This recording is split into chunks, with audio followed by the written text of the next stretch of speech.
Thanks, Jess. This is a good question. I mean, it's wonderfully simple, but it's very important. I'd go back to the point. I actually have a slide, I think, on this in CDP supply chains model. I'm not sure if I think you guys may be able to see that now.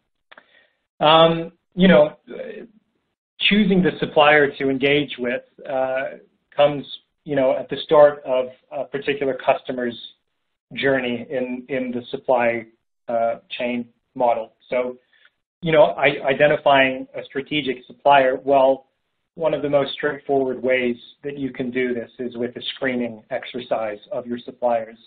And at the most basic level, what you might do is assess your spend per supplier. And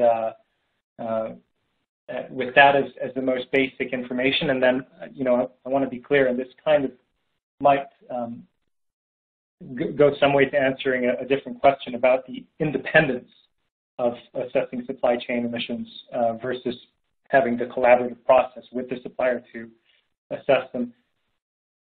As an organization, looking into your supply chain, you may only have data on your expenditure with your suppliers as a basis for estimating environmental impacts. And this is not accurate. You can't really assign an emissions factor to a spend figure with a particular supplier very accurately. So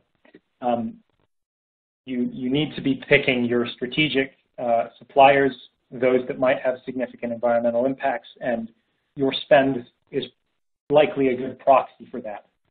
And there was another question, again, around asking for some elaboration on why doing this independently is inaccurate.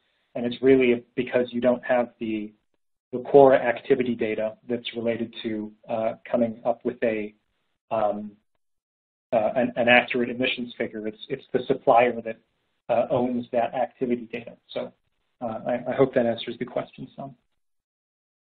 I